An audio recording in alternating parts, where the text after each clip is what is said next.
Ci siamo, altro appuntamento di comizi di quarantena, un'altra conversazione con amici per scoprire come stanno vivendo questa emergenza di pandemia da virus Covid-19, la parte più dinamica della società, la classe di persone tra i 20 e i 40 anni. Oggi, giovedì 21 maggio, siamo in Italia, a Torino.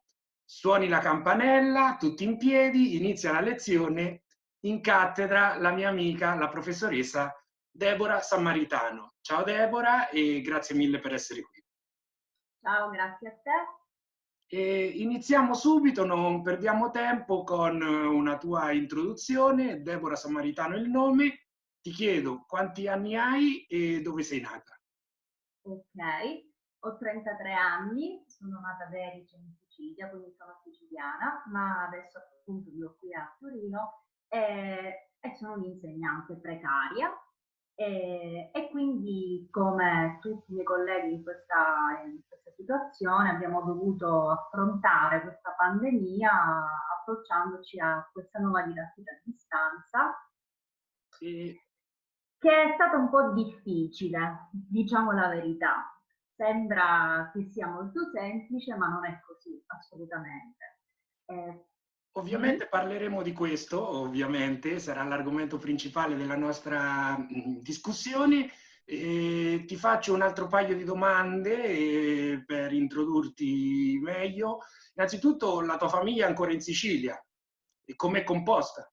Sì, anche se per me ormai la mia famiglia è composta da me e il mio compagno che ormai viviamo stabili a Torino, però ho una sorella qui, sposata con i miei nipotini che vive qui, quindi una parte della famiglia ce l'ho anche qui, e giù ho mamma che vive da sola e poi ci sono i miei zii, una nonnina, cugini, quindi loro sono in Sicilia, quindi abbiamo anche vissuto questo periodo ovviamente cercando di capire pure come la situazione fosse in Sicilia, perché un po' avevamo un po' paura della conoscendo la situazione sanitaria in Sicilia, che la pandemia potesse arrivare pure lì così in maniera un po' grave come è stata qui in Piemonte. Fino adesso no, speriamo che continui così.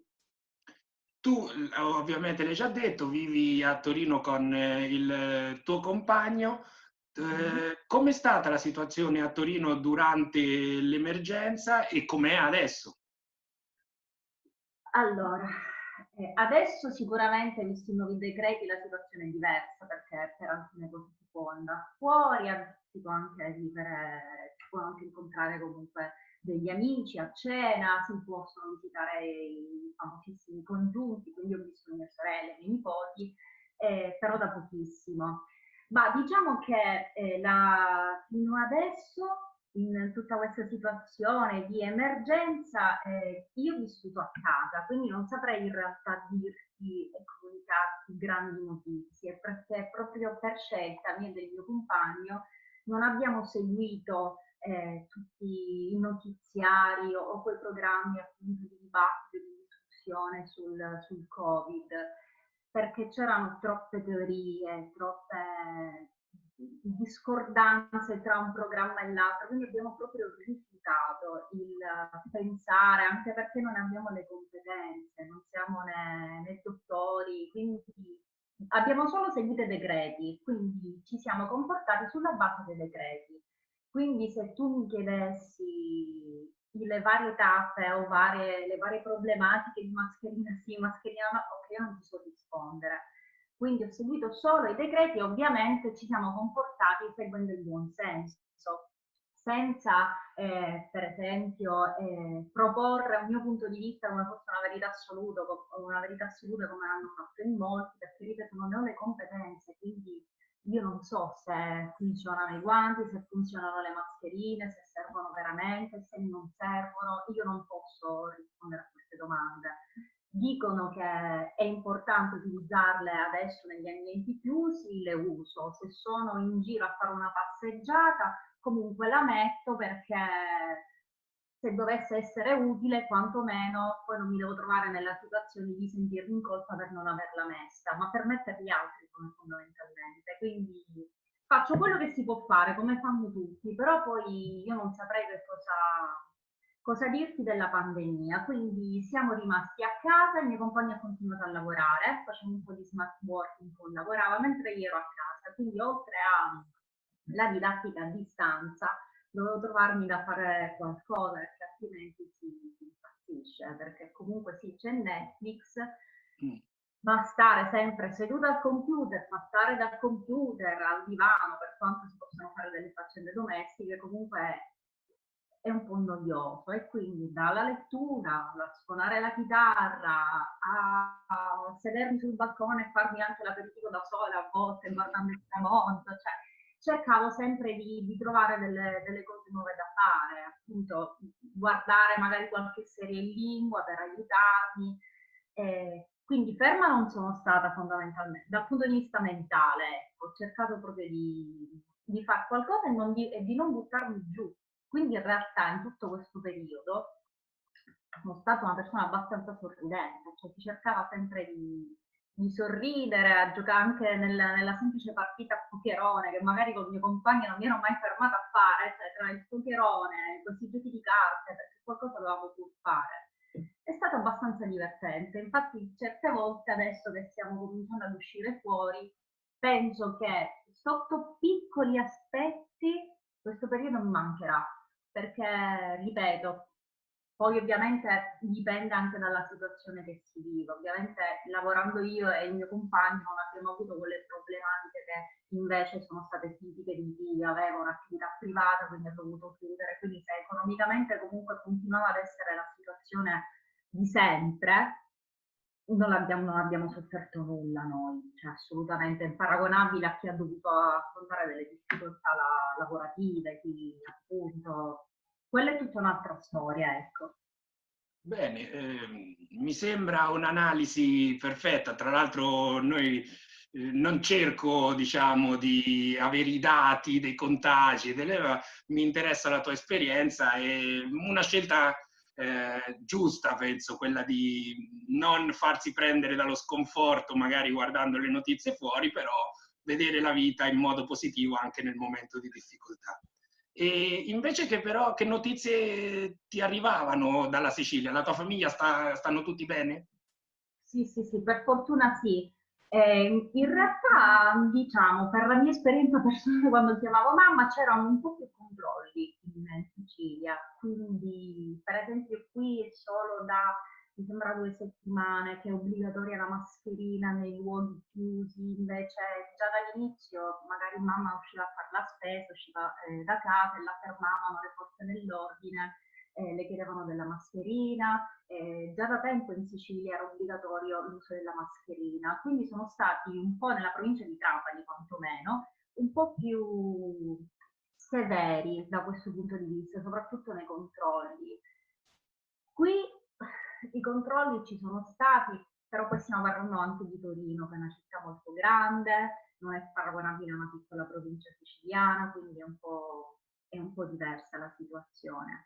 E quindi giù sono stati tutti in casa, le temperature cominciavano a salire, adesso comunque vorrebbero anche andare al mare da un lato, perché comunque mi hanno detto che la scorsa settimana sono arrivati sempre a 35 gradi, il che cominciano ad esserci quei problemi legati anche al caldo. Inoltre, come mi ha riferito mamma, che presso anche i negozi adesso aperti non possono accendere l'aria condizionata e quindi mi ha detto si muore di caldo. Eh, Ovviamente.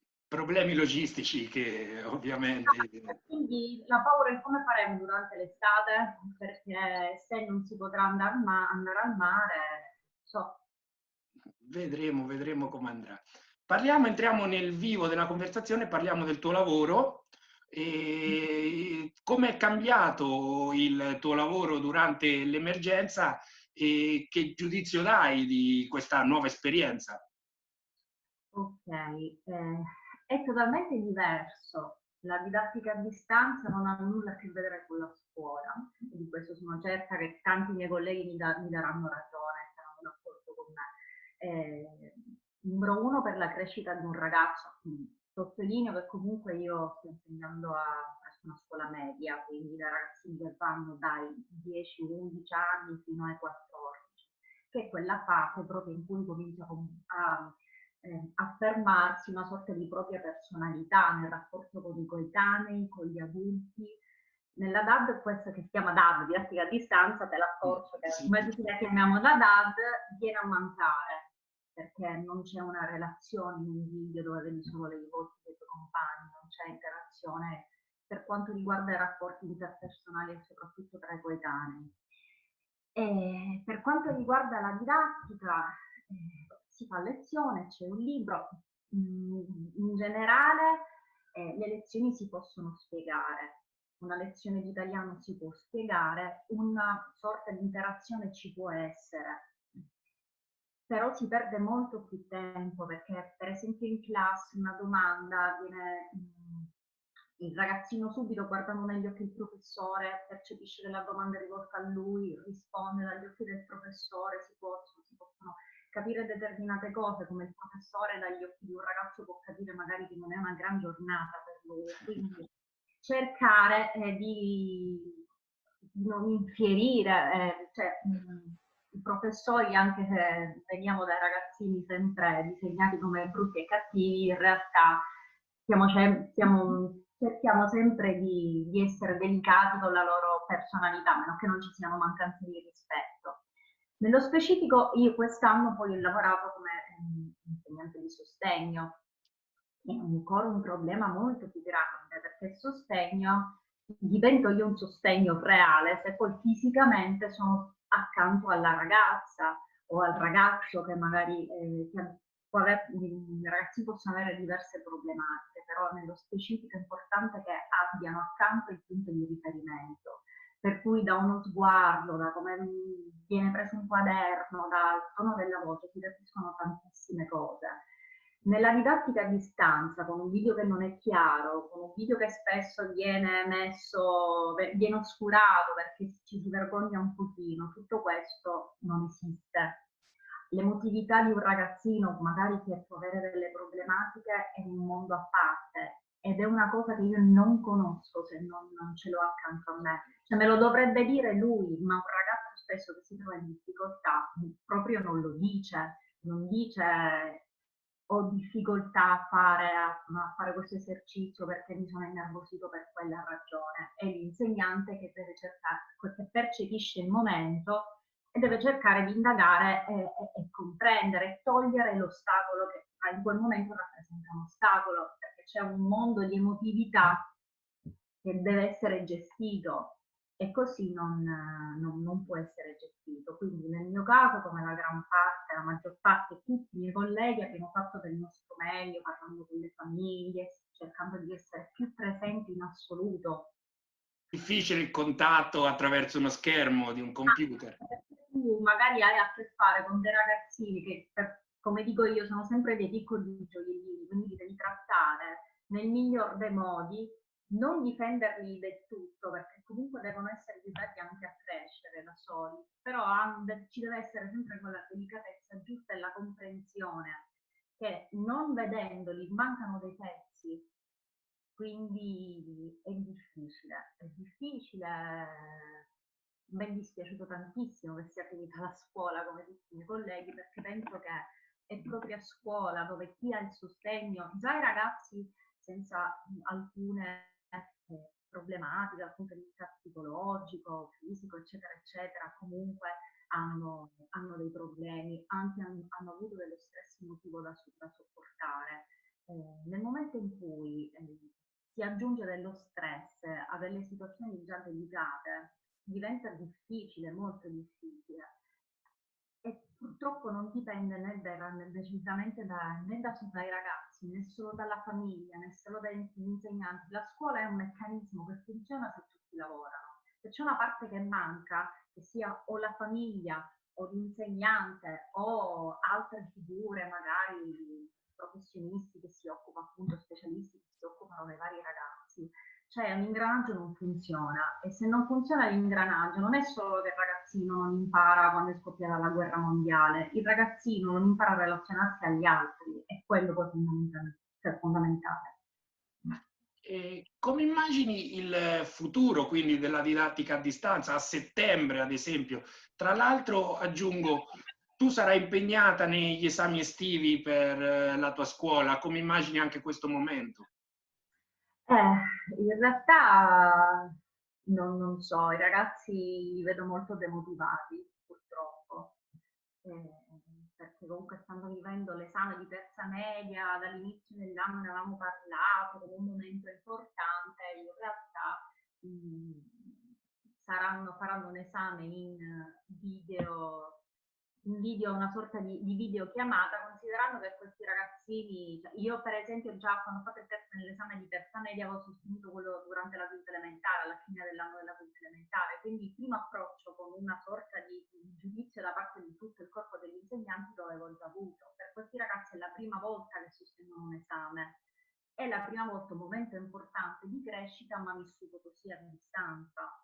La sensazione è un po' che loro non abbiano capito l'importanza del momento, quanto sia un momento serio, quanto sia un momento di crescita, quanto saranno nervosi in quel momento. Alcuni dicono, vabbè, ormai non ci potevano fare promossi. Beh, ti piace vincere facile. Ho cercato di spiegarvi che a prescindere dalla promozione o meno, che comunque di viverlo come un momento della loro vita, che comunque ricorderanno, però per loro è quasi inutile, ecco.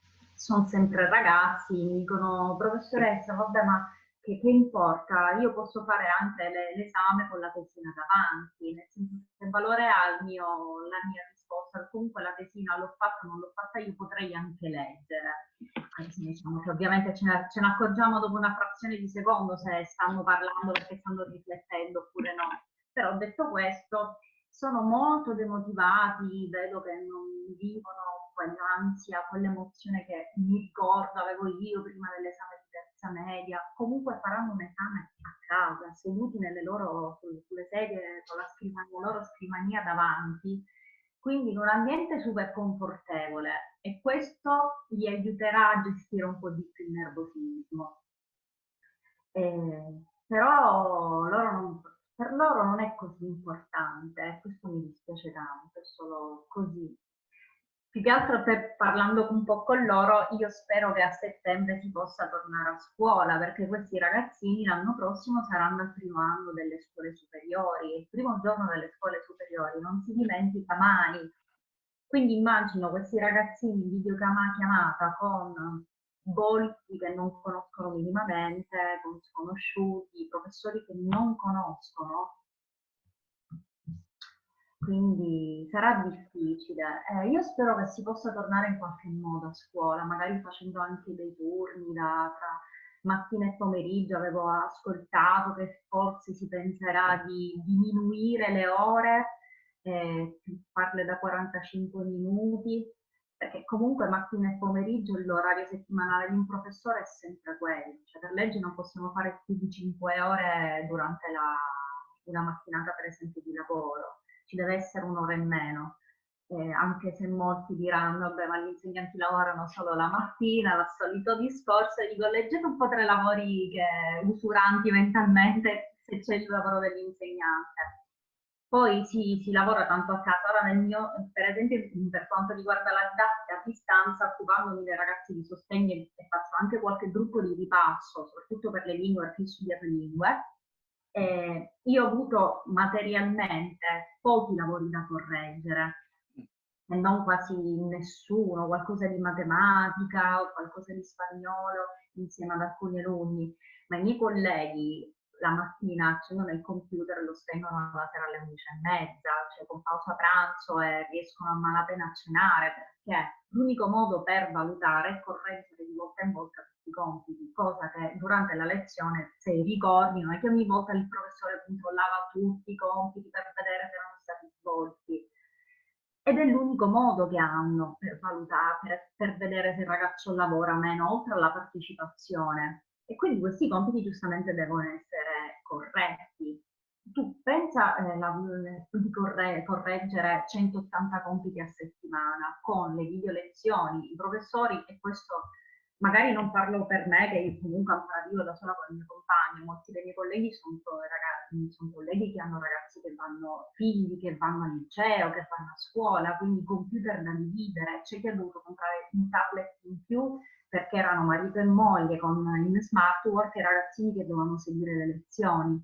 Quindi è stato, non aver, c'è stato un incubo per loro, perché erano insegnanti, ma poi erano anche i papà che dovevano gestire i vari dispositivi in casa, che avevano bisogno di spazi per poter lavorare. E quindi per loro sicuramente, piuttosto che per me, per loro è stata veramente difficile, veramente difficile. Per me è un pochettino stressante perché comunque devi stare un po' dietro ai ragazzi, un po' non ti mandano i compiti, poi un po' te li mandano perché li hai mandati, non ti ho scordato, tutte queste storie. Da Sicuramente settembre. sì, sicuramente ci sono problematiche che la gente non immagina, che stanno No, solo vivendole. no. Io dico sempre che i miei alunni pensano che io mi sveglio al mattino e già sto pensando a loro, no? E io dico sempre che i professori hanno un'altra vita prima della scuola, ricordatevelo. Parliamo allora appunto della tua vita personale, di te, Mm. e ti chiedo come sono cambiati i tuoi progetti all'interno di questa emergenza e come sei cambiata tu a livello personale, se hai nuove paure, nuovi sentimenti, altre priorità. Ma allora, in questo periodo in realtà ho confermato tutto quello che pensavo già avessi prima.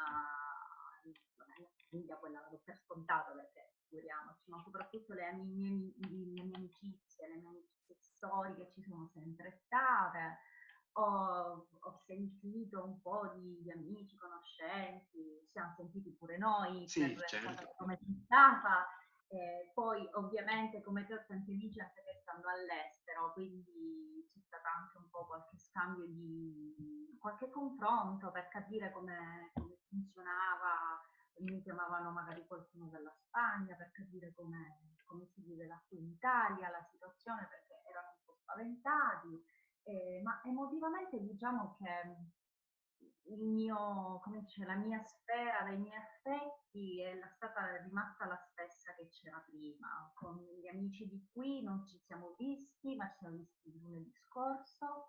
È stato bellissimo rivederci tutti insieme. Sono gli amici che avevo anche prima, alcuni decennali, quindi non, cioè quello è rimasto tale e quale, non è cambiato assolutamente nulla. Su me stessa invece devo dire che all'inizio di questo periodo pensavo che avevo paura di diventare un po' troppo stressata e stressante anche verso gli altri. E invece devo dire che l'ho vissuta con estrema tranquillità, anche dopo 20 giorni che ero stata a casa, anche perché proprio perché non lavorando io, ma lavorando il mio compagno, quando usciva da casa andava lui a fare la spesa. Abbiamo proprio cercato, seguendo il buon senso, di evitare di stare troppo tempo in giro, quindi usciva solo lui per quello, io rimanevo a casa. Quindi dopo 20 giorni, una volta dopo un mese chiusa in casa, sì, le videochiamate c'erano, però comunque con la voglia di farmi una passeggiata, con questa sensazione di staticità intorno a me, ecco, percepivo un po' il mondo statico, che lo era realmente. Pensavo di viverla emotivamente male, di essere particolarmente triste, di essere giù. Invece, considerando che a casa tutti stavano bene, non c'era nessuno che aveva avuto problemi anche relativi al Covid, comunque avevo il mio lavoro, a casa stavo bene, cioè onestamente non mancava nulla, quindi ho detto rilassati, prendi questo periodo per rilassarti, pensa che prima ti svegliavi alle 6 per andare al lavoro, adesso ti puoi svegliare un po' più tardi, sei a casa, sei più riposata, puoi vederti qualche film in più, eh, hai più tempo anche da trascorrere col tuo compagno, perché essendo in casa riusciamo a pranzare insieme, cosa che prima non succedeva mai, quasi mai. Quindi ho cercato di vedere il buono in questo e ho visto che ho retto abbastanza bene, cioè mi sono ritrovata più equilibrata di quanto pensassi, onestamente. Ti dico la verità, Deborah, conoscendoti, non ne avevo dubbi, era veramente difficile immaginarti depressa, quindi Esatto. su questo non avevo dubbi. E come vedi il futuro? E tra l'altro una domanda personale, stai già programmando di tornare in Sicilia a breve? In realtà il volo ce l'avrei, metà luglio, ma è stato preso veramente tanto tempo fa, prima di marzo, e questo volo c'è.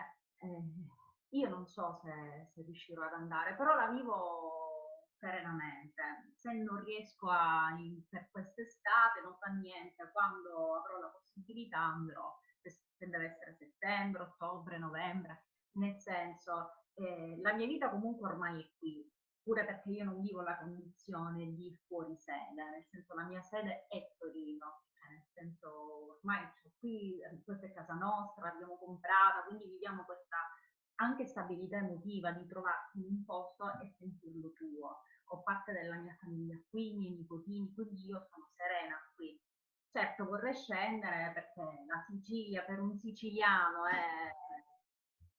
è un pezzo di cuore, è una cosa, è un rapporto che abbiamo con la nostra terra che è difficile da spiegare agli altri, con la nostra isola. Però, come dicono, noi abbiamo la Sicilia dentro. Ma arriverà, certo, se riesco ad andare sono contenta di vedere la mia famiglia, se riesco a vedere qualche amica, mi piacerebbe tantissimo, però la vivo con serenità. Per adesso è così, a luglio, fino alla metà luglio ancora c'è un po' di tempo, quindi magari le cose si sistemano o magari no. Poi se parliamo del mare, che è un gran capitolo Certo, per certo. che io dico sì, ma se dovessi passare un'estate senza andare al mare, pazienza, cioè non fa nulla, va bene così in questo caso il problema è andare al mare. E poi si parla di tutt'altro, di lavoro, eccetera, eccetera, lì non direi mai no, vabbè non fa nulla, non direi mai no, dovete chiudere tutto, dovete aprire tutto, dico bisogna valutare e capire le persone in che condizioni si trovano in questo momento, semplicemente quello. E quindi la Sicilia sì, ma più che altro la domanda è che io avevo altri viaggi, avevo preso dei biglietti, dovevo fare il giro di alcune città europee a Pasqua, non sono riuscita a farla, fare questo giro, farlo.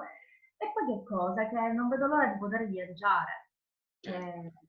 Se appena mi dicono che posso viaggiare, la prima cosa ho pensato è torno in Irlanda a trovare i miei amici, vado a Cork e mi piacerebbe tantissimo. Quindi io spero magari che da qui a un anno si possa ricominciare a viaggiare perché devo per forza viaggiare, cioè, mi conosci, quindi devo per forza viaggiare, altrimenti se già il fatto che non ho dei viaggi programmati, questa cosa la sento che mi sta mancando. Quindi ho detto, vabbè, intanto ragioniamo. Il primo passo è poter eventualmente scendere giù, come diciamo noi siciliani, perché al nord si sale e al sud si scende, in Sicilia. Se riesco ad andare in Sicilia già lo vivo come un piccolo traguardo, poi il resto si vedrà. Andiamo con l'ultima domanda, tu già l'hai anticipata, vediamo se ci sarà una sorpresa nella risposta. Generalmente io chiedevo quale sarà la prima cosa che farai quando tutto questo finirà, però considerando il fatto che in alcuni paesi come l'Italia già alcune cose, alcune limitazioni sono cadute, quindi si può uscire, si può vedere gli amici, io ti chiedo di pensare a una delle cose, la cosa che ti è mancata di più in questa lockdown e quindi di qual è la prima cosa che hai voglia di fare quando quella cosa si potrà fare? Adesso, cioè durante il lockdown, la prima cosa era andare dai nipoti, proprio era una cosa che sono piccolini, quindi non vedevo l'ora di andarli a vedere. Era il mio primo pensiero appena finisce è subito andare a casa di mia sorella per andare a giocare con i nipoti. Adesso è la prima cosa che mi piacerebbe fare per una questione personale, appunto andare giù in Sicilia, ma semplicemente per andare a trovare la mia famiglia. Mm. Poi se devo fare un discorso generale, viaggiare. La prima cosa che voglio fare è viaggiare, la prima cosa. Perché comunque già sapevo qui che avrei visto gli amici, queste cose sapevo che sarebbero tornate sul viaggio, e per viaggio intendo andare fuori dall'Italia. Secondo me ci vorrà ancora un po', anche se ho sentito che forse danno la possibilità, però bisogna un po' capire, ecco, com'è la situazione, se si possono prendere questi aerei, perché non si capisce, perché non possono essere affollati, quindi non so cosa sarà. La sorpresa non c'è stata nella risposta, quindi l'avevi già no, avevi già anticipato Ah, che ti mancava sì. viaggiare, quindi sorpresa Eh, non c'è stata. Io, Deborah, ti ringrazio, grazie per il tuo tempo e spero di rivederci presto, che tu possa esaudire il tuo desiderio di viaggiare e di venire qui a Cork. sì, così riaprono un po' di pub e ritorna un po' la solita vita irlandese. Ti aspetto, grazie mille. Ciao.